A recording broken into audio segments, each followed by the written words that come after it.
Nkosi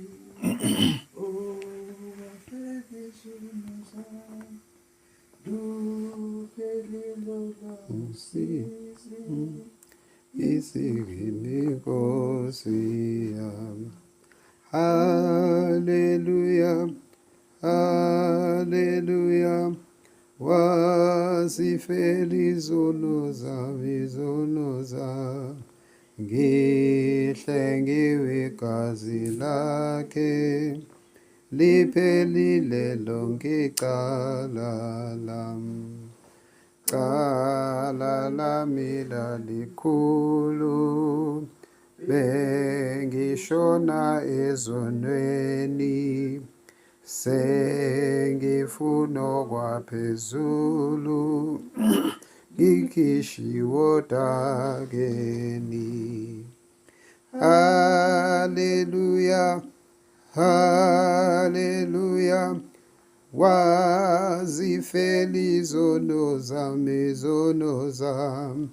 ngihle ngiwegazi lakhe, liphelile lonke icala lami. Kumkhonza sekumnandi, ngijabule enhliziyweni. Siza Nkosi ngingabandi, ngikhuthale enkonzweni. Hallelujah, hallelujah. Wazifela izono zami,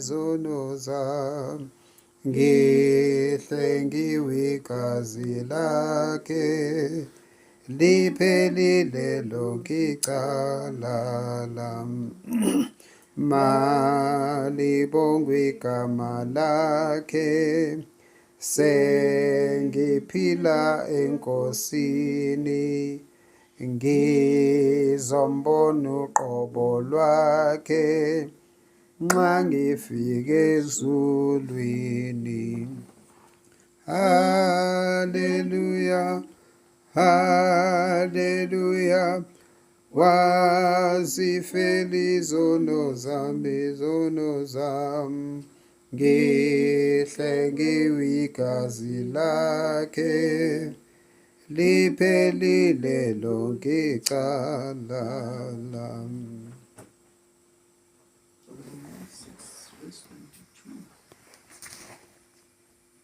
Kepha manje senikhululekile sonweni nabangabakhonza uNkulunkulu, ninazo izithelo zenu, kube ngukungcweliswa nasekugcineni ukuphila okuphakade.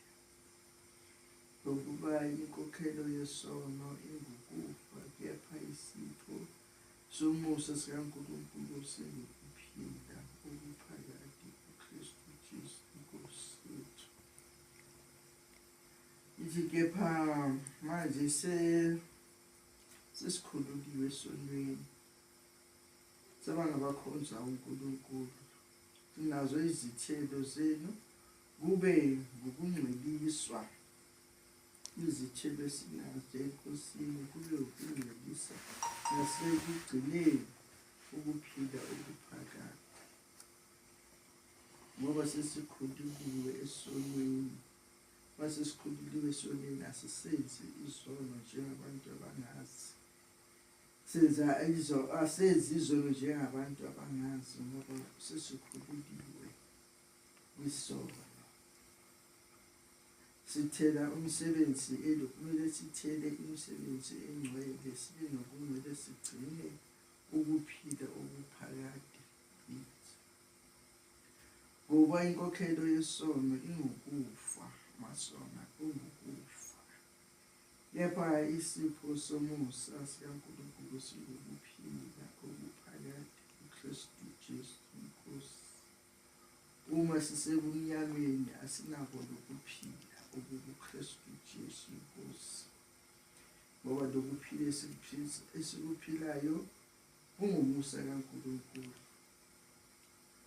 Ngoba uNkulunkulu uthi kuyasithela sazisa inkokhelo yesono ukufa. kepha isipho sikamoya esikaNkulunkulu singukuphila okuphakathi kuKristu Jesu. Uthi noma sifa, kepha masifa sikuKristu sinokuphila okuphakade. Masifa sifele ezonweni singabalahlwayo, sizolahlwa noma kunini.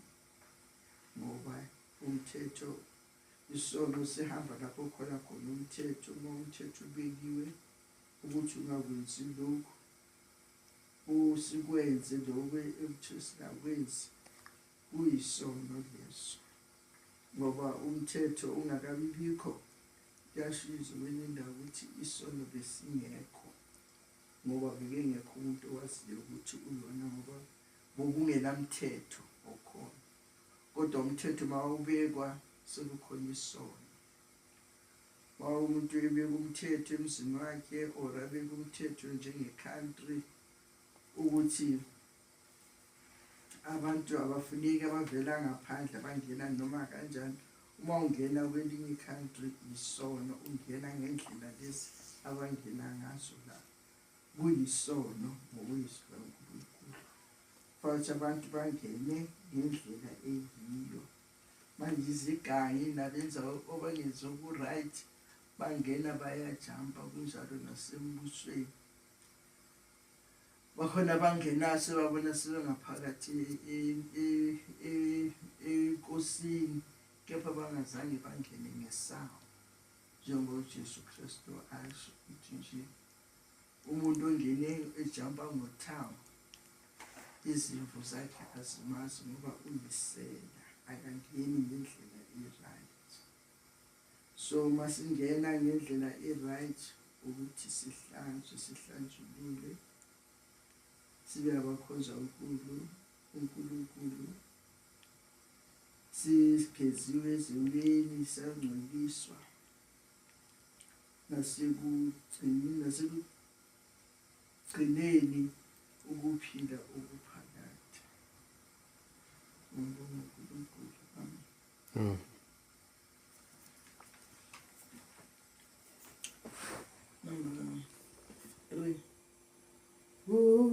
Kumkhonza sekumnandi, ngijabule enhliziyweni, siza Nkosi ngingabandi, ngikhuthale enkonzweni.